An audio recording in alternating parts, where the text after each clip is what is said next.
Welcome back, and today I'm going to make chocolate pudding from scratch.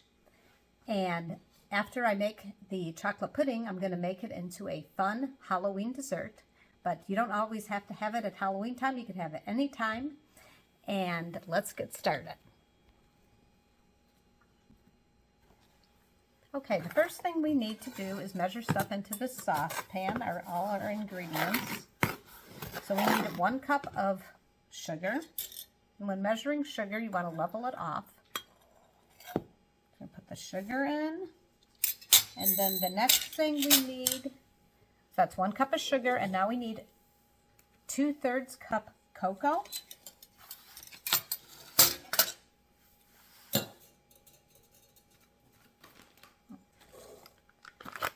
Okay, so I have my 2/3 cup right here, and I had a little bit of cocoa left over from my other container of cocoa. So I'm just going to kind of scoop this out of here. Hope everybody's having a good day. It's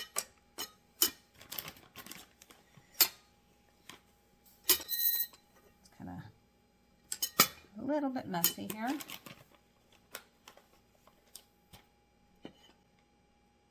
Okay, let me see if that's... Yep.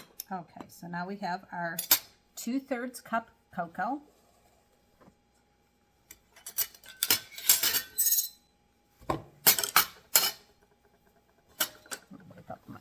Wipe off my tablespoon that I got stuff on. Okay. All right, so now what we need is we need 6 tablespoons of cornstarch. The cornstarch comes in this nice container, which I really like because it's easy to get in here. Okay, so we need 6 tablespoons. 1, 2, 3, 4, 5, 6.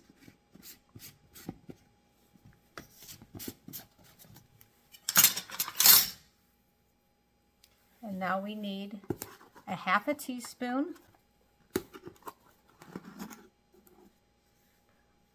of salt. All right, sorry about that. So I had my teaspoon out because I need vanilla. I need to have the teaspoon out for vanilla later, and I forgot to grab my 1/2 teaspoon. So a 1/2 teaspoon of salt.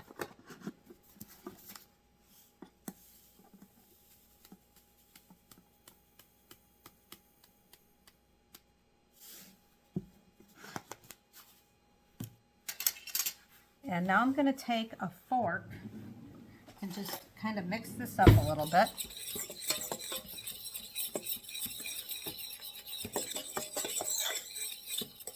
Try to take any clumps out.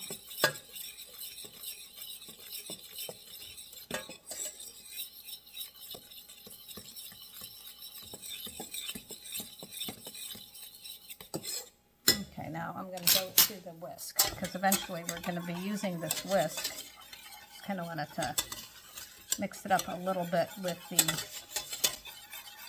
fork. Okay, and now it's time to pour some milk. So I need 5 cups of milk. So when measuring out liquid ingredients, you want to level it off. So I need 5 cups of milk.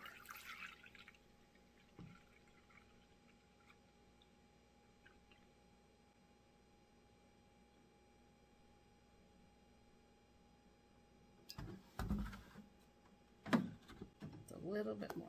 Okay, got our 5 cups of milk.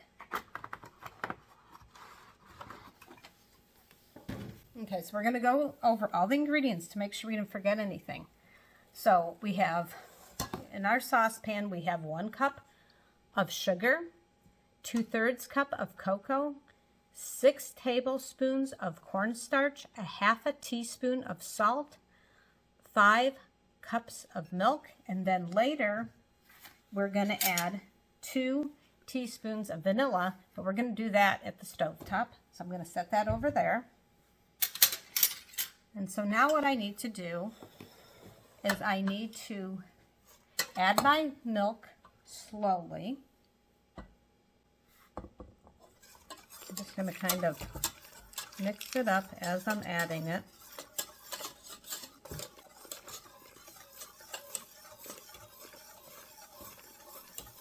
Oh, this smells so good.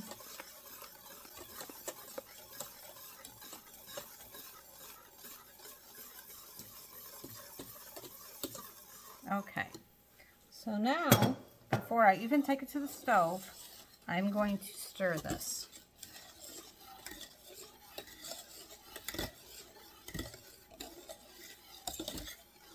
Until it's smooth. So the key to making this homemade pudding is to be patient, because it is not a fast thing to do. It takes some patience, but it's going to taste so delicious.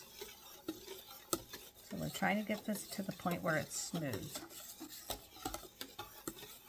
So we don't want clumps. And we don't want to heat it up yet.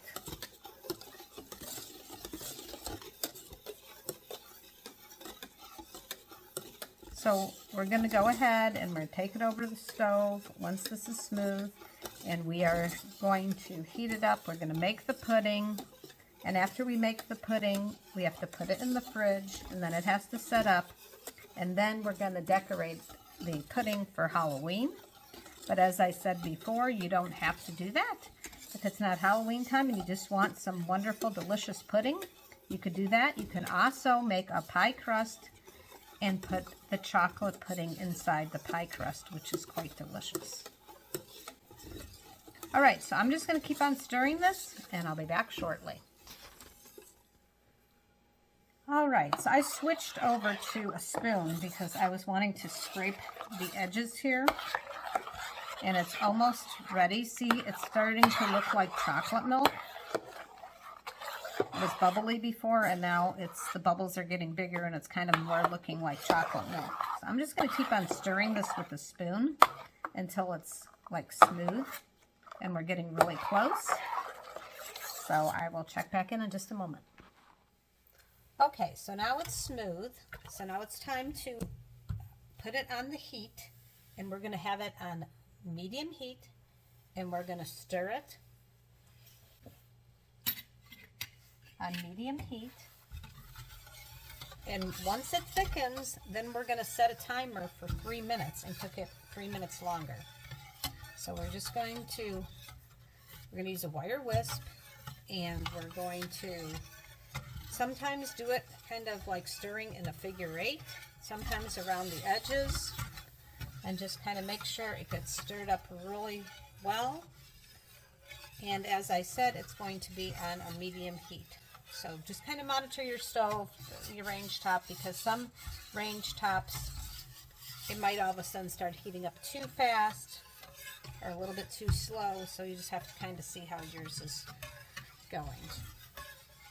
All right, so as you can see, it's nice and smooth. So we're just going to keep on cooking this, and I'm going to keep on stirring, and then I'll check back with you in just a bit. Okay, so I'm just showing you some progress here. I've been scraping the sides with the edge of my whisk, and as you can see, it's really getting quite smooth, which is a really good sign. So what we don't want is we don't want clumps, and there's no clumps, so that's great. So I'm just going to continue to stir this until it starts getting a little bit thicker.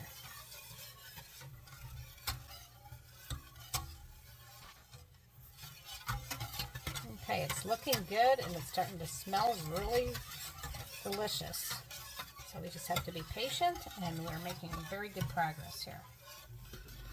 All right, so it is starting to thicken, and now we're going to set a 3-minute timer, and we're going to continue to cook it for 3 more minutes.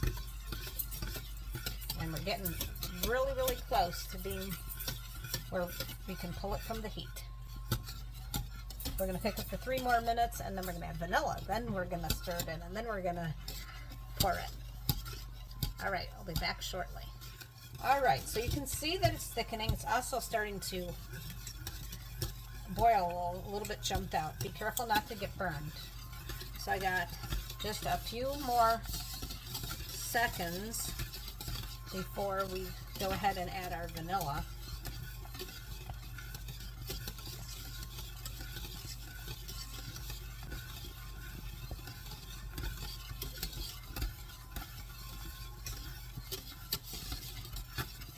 We're getting close, and this is nice and smooth. Now make sure when you're doing that you're getting in the corners too of the saucepan. Make sure you're getting in the middle, in the corners, do a figure 8, go around. You can see it's not, see, look at that. This smells delicious. Nothing like homemade pudding.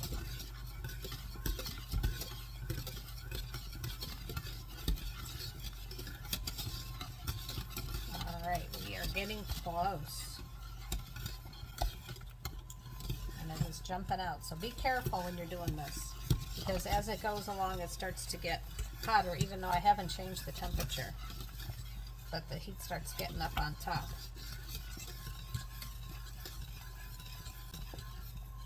Okay, it's going to beep.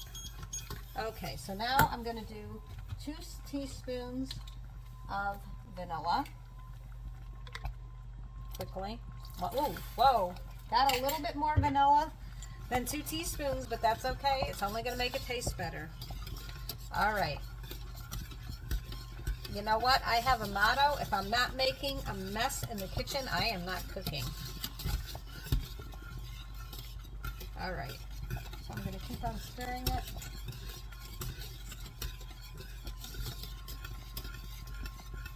And we're getting really close to pouring it out. So I'm just going to continue to stir this for just a few, and then I'll meet you over at the counter to pour it into the containers. Okay, you can see that it's starting to thicken. I thought it'd be ready to pour, but it's not quite done yet. But it's getting dangerously close.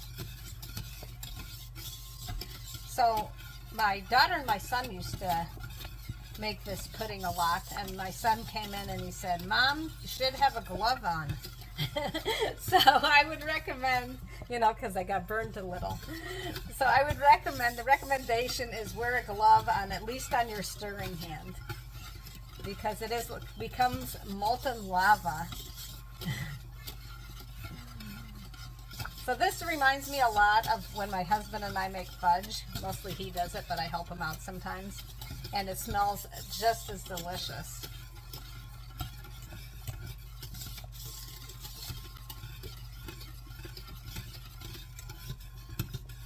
So it's getting really close, you can see. So what we need is it like kind of the consistency of pancake batter.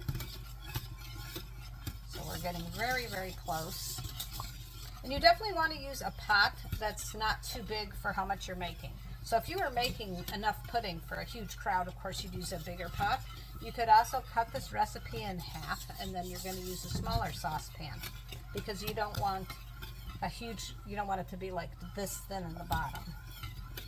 And you also don't want it too high, like it's that, because the bubbles, as you can see, would be boiling over. That wouldn't be good either. So you just need to pick the appropriate size depending how much pudding you're making.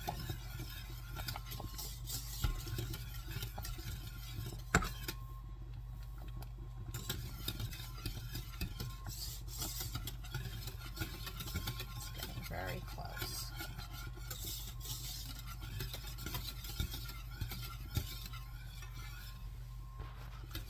Okay, so right now it is the consistency of gravy. So we're going for just a little step up above that. We're getting really close. And I'm kind of stirring it fast to kind of get some air in there without splattering.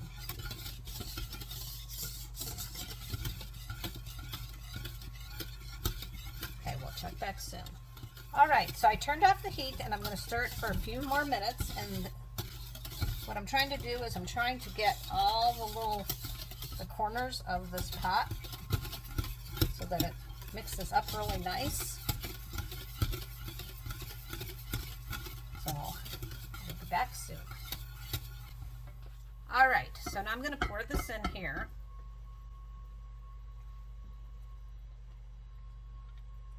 And then I'm going to make sure, because I'm going to do my little Halloween one over here. So you could do a whole bunch of individual ones like this and have like little individualized puddings. So I'm just going to keep on pouring this. Trying to find a place to set that down. All right, so I'm going to have the individual one. So like I said, if you're doing a party or you're doing it for the kids, you might want to have a whole bunch of individual ones. I'm going to do this also this big one. So what I'm going to do is I'm going to wait till this gets to be a lot cooler, and then I'm going to stick it in the fridge. And it'll have to be in the fridge for several hours before we can eat it. Okay, so it's been a few hours. Ideally, you want 3 hours. It's been a little less than 3 hours. Overnight would even be better yet, but we really want to try some pudding tonight. So we're going to eat it a little bit early. So if you are doing this for a party, you could do a big one like this, decorate the whole thing, and then spoon it out. Or you could get several little ones. I'm just going to decorate this little one. But you do want either ceramic or glass because you're putting hot pudding into it. So you do not want plastic at all. So it's got to be ceramic or glass in little, it could be like this, or it could be in the big tray where you would go ahead and help serve it. Okay, so what I'm going to do, this is basically going to be worms and dirt. So I'm going to take this graham cracker and I'm going to put it in here. Now, if you like chocolate graham crackers, it looks really good. I like the contrast between the graham cracker flavor and the chocolate. The chocolate graham crackers are okay, but I kind of like the contrast. So that's what I'm going to be using. Or you can use also a chocolate cookie. So whatever you happen to have, you can just crunch up. You can put this in the food processor if you want. I don't have very much here, so just using a Ziploc storage bag should do the trick. I'm just going to go ahead and then I'll show you. So I got this brand of gummy worms. This is actually a pretty good brand.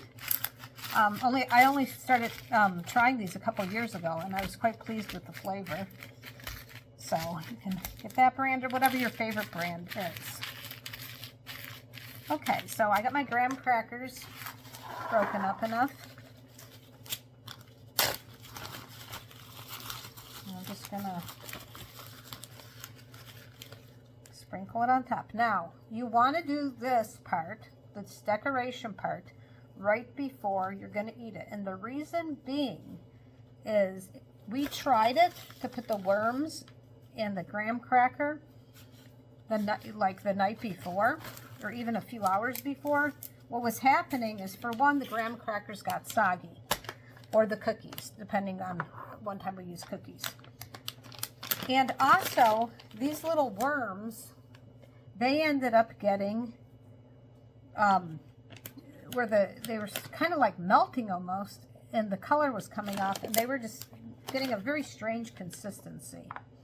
So you can kind of just lay these worms out however you want. Like, these are going to be kind of crawling out of the bowl and laying in here. And the kids will just love this. And the adults too, if they like this sort of thing. So this is worms and dirt.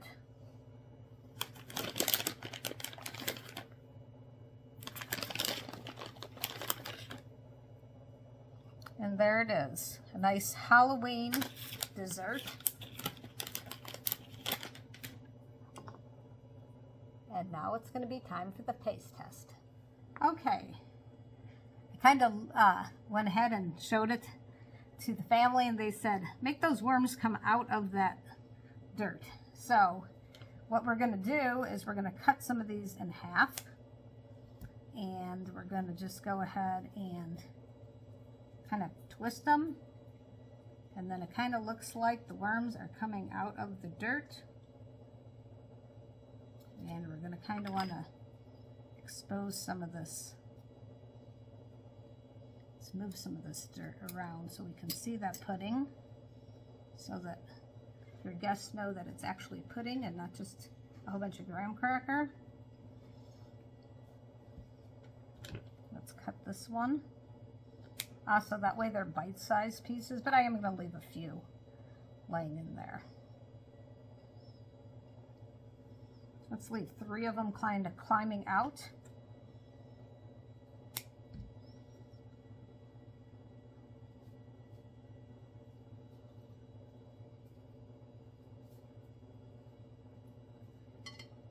Let's kind of scoot some of this graham crackers over a little.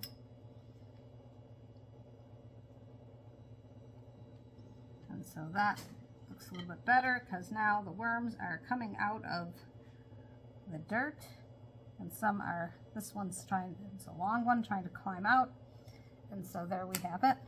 Whoops, that one's trying, has a mind of its own. All right, so there we go, and there's the plain one, and now it's time for the taste test. So first I'm just going to taste a little bit with just the graham cracker and the pudding. And first of all, I want to show you that it's set up pretty quick.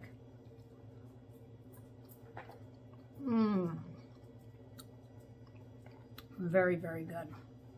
Very, very delicious. Nothing like homemade pudding. No store-bought pudding or even the instant pudding cannot compare to completely from scratch pudding. Now let's taste a little bit of the pudding with the worm.